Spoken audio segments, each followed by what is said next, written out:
Assalamualaikum warahmatullahi wabarakatuh. Saya Hertu Benarif dari Forum News Network.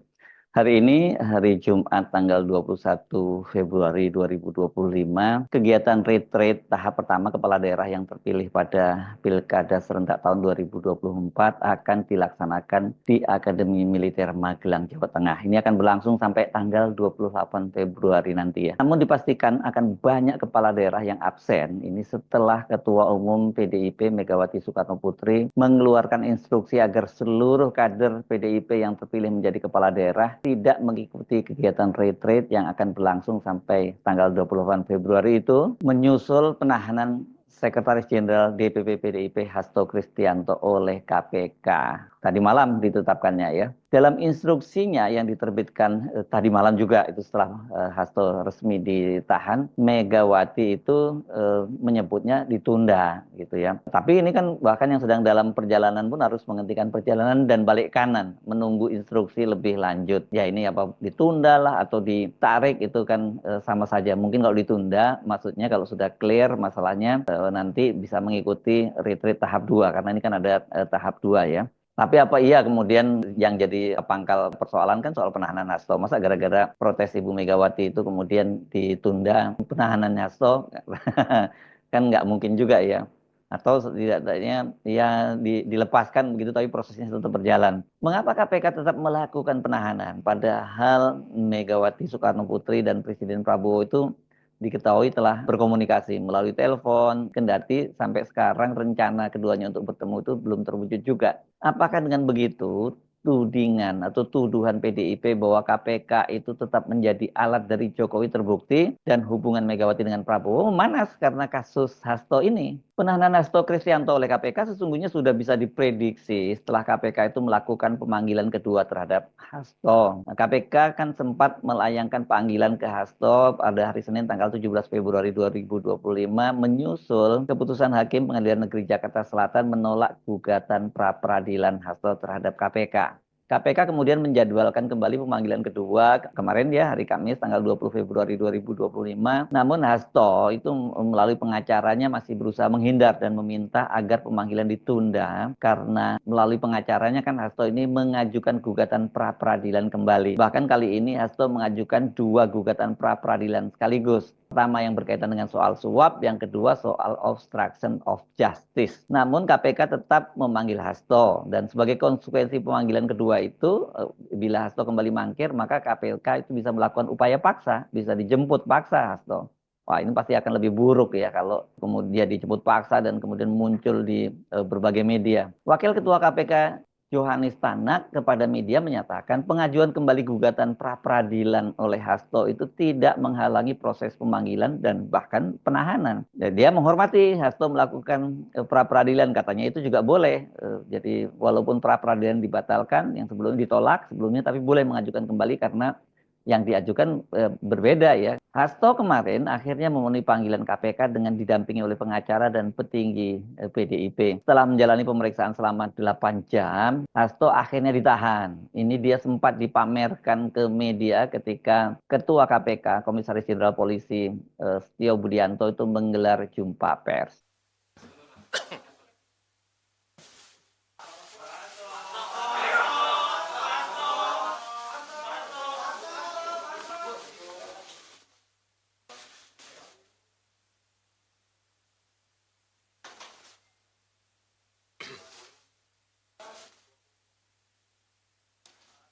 Sudah cukup?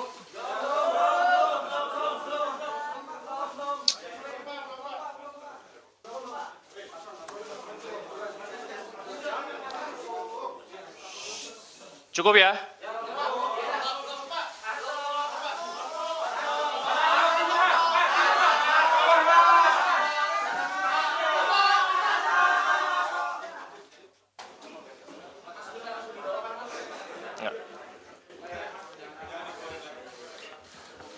Mbak Tasya, pastikan standby di ruang ini.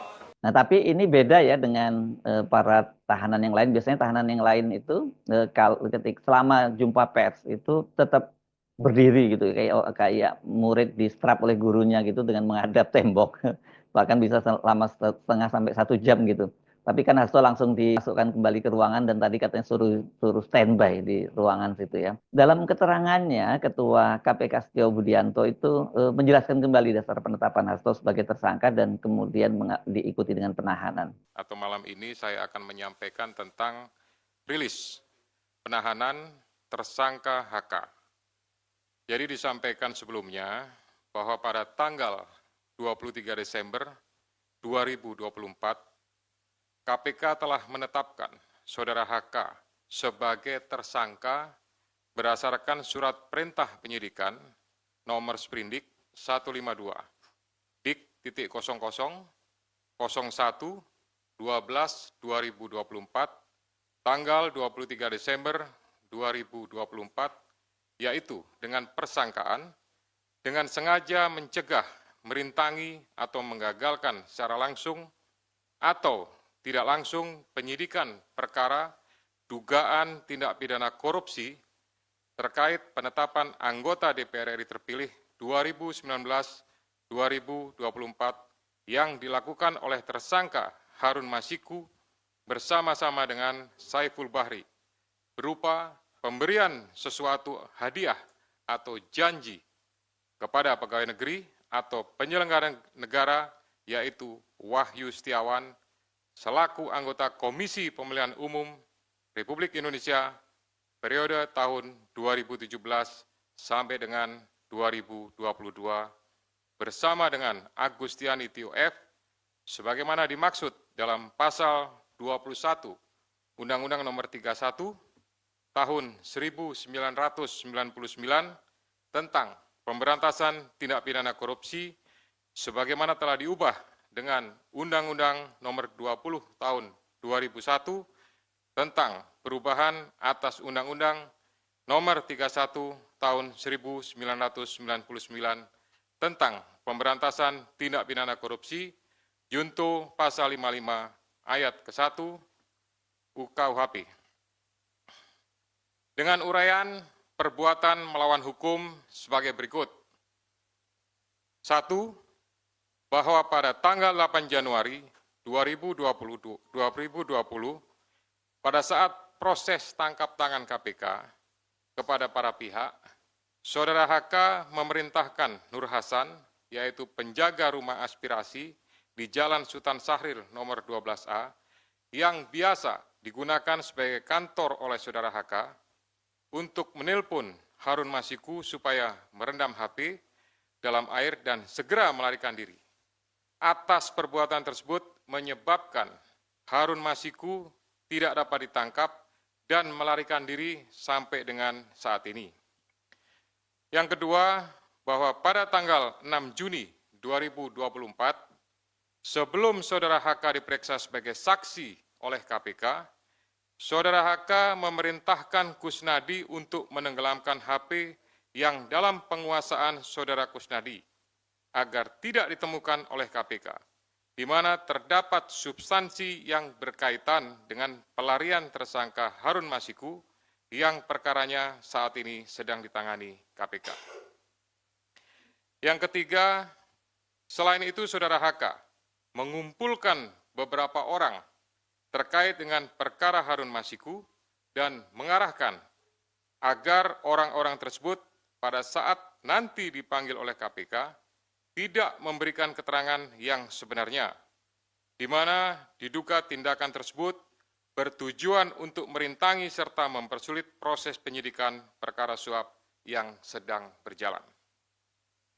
Bahwa sampai dengan saat ini penyidik telah melakukan permintaan keterangan sebanyak 53 orang saksi, 6 orang ahli, dan juga telah dilakukan kegiatan upaya paksa berupa penggeledahan di beberapa lokasi dan penyitaan dokumen, barang bukti elektronik, dan barang-barang lainnya.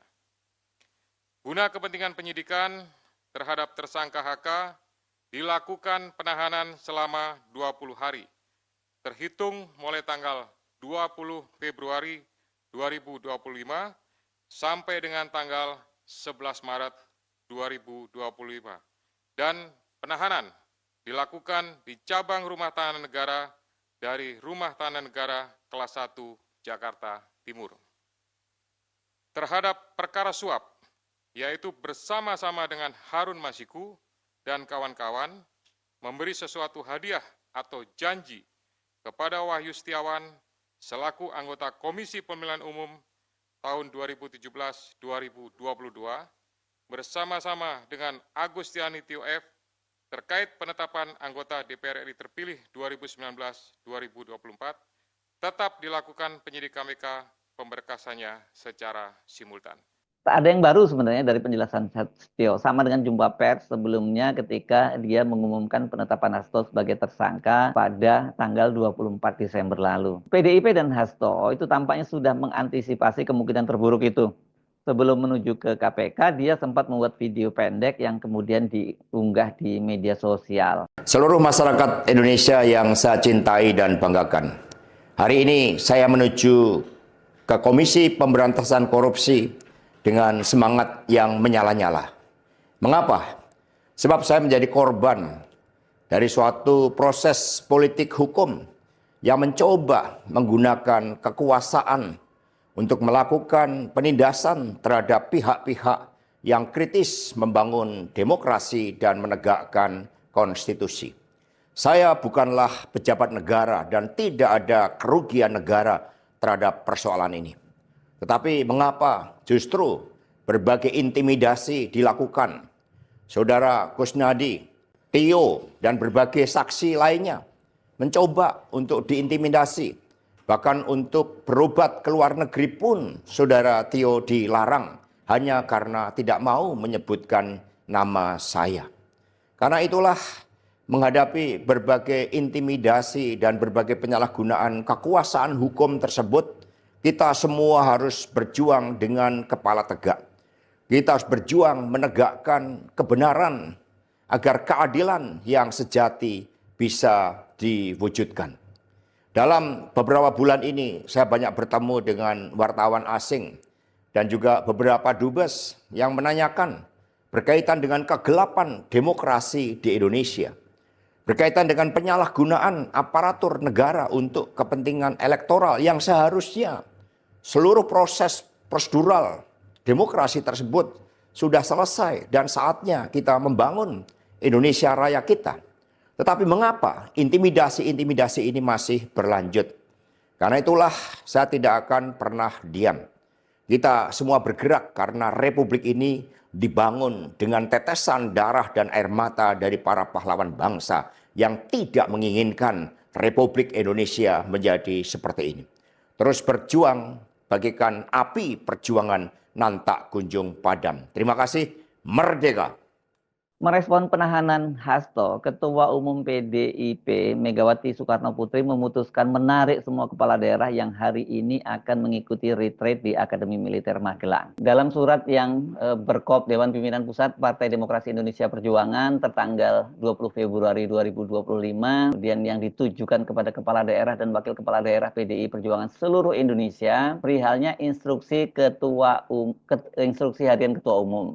Merdeka, mencermati dinamika politik nasional pada hari ini, Kamis 20 Februari 2025, khususnya setelah terjadi kriminalisasi hukum terhadap Sekretaris Jenderal DPP PDIP Perjuangan Bapak Hasto Kristianto di Komisi Pemberantasan Korupsi Republik Indonesia. Mengingat pasal 28 ayat 1 ADART Partai Demokrasi Indonesia Perjuangan, bahwa Ketua Umum sebagai sentral kekuatan politik partai berwenang, bertugas, bertanggung jawab, dan bertindak baik ke dalam maupun keluar atas nama partai dan eksistensi partai, program, dan kinerja partai, maka seluruh kebijakan dan instruksi partai langsung berada di bawah kendali Ibu Ketua Umum PDI Perjuangan. Selanjutnya diinstruksikan kepada seluruh kepala daerah dan wakil kepala daerah PDI Perjuangan sebagai berikut. 1. Kepala daerah dan wakil kepala daerah untuk menunda perjalanan yang akan mengikuti retreat di Magelang pada tanggal 21 sampai 28 Februari 2025. Sekiranya telah dalam perjalanan menuju kota Magelang untuk berhenti dan menunggu arahan lebih lanjut dari Ketua Umum. 2. Tetap berada dalam komunikasi aktif dan standby commander call. Demikian instruksi harian ini disampaikan untuk dilaksanakan dengan penuh tanggung jawab Dewan Pimpinan Pusat Partai Demokrasi Indonesia Perjuangan, tertanda Megawati Soekarno Putri, dan tembusannya kepada Kepala Pusat Analisa dan Pengendali Situasi PDI Perjuangan. Nah, apa konsekuensi secara hukum dan politik dari keputusan Megawati itu? Kalau secara hukum ya sebenarnya nggak ada masalah ya, karena kan mereka ini kemarin sudah juga resmi dilantik oleh Presiden Prabowo. PDIP pada pemilu kada lalu itu memenangkan banyak kontestasi kepala daerah. Bahkan ini lebih banyak dibandingkan dengan pilkada tahun 2019. Ketua DPP PDIP Jarod Saiful Hidayat mengatakan total menang di 255 daerah dan atau naik 10% dibandingkan dengan pilkada tahun 2019. Sementara Sekretaris Jenderal PDIP Hasto Kristianto sebelumnya mengklaim bahwa partai berlambang moncong putih itu berhasil memenangi pemilihan kepala daerah itu di 14 provinsi dan 247 kota dan kabupaten. Kami berhasil menang di 14 provinsi atau 38% dan kabupaten kota menang sebanyak 247 atau 48%. Itu kata Hasto dalam jumpa pers di kantor DPP PDI Perjuangan. Dan untuk provinsi-provinsi yang dimenangkan oleh PDI Perjuangan itu jelas ya, satunya itu Jakarta, kemudian Aceh, Riau, Jambi, Bengkulu, Bangka Belitung, Bali, Kalimantan Barat, Kalimantan Tengah, Papua, Papua Tengah, Papua Pegunungan, Papua Selatan, dan Papua Barat. Tapi dari 14 provinsi itu nggak semuanya itu adalah kader PDIP. Ini kan semacam koalisi begitulah ya.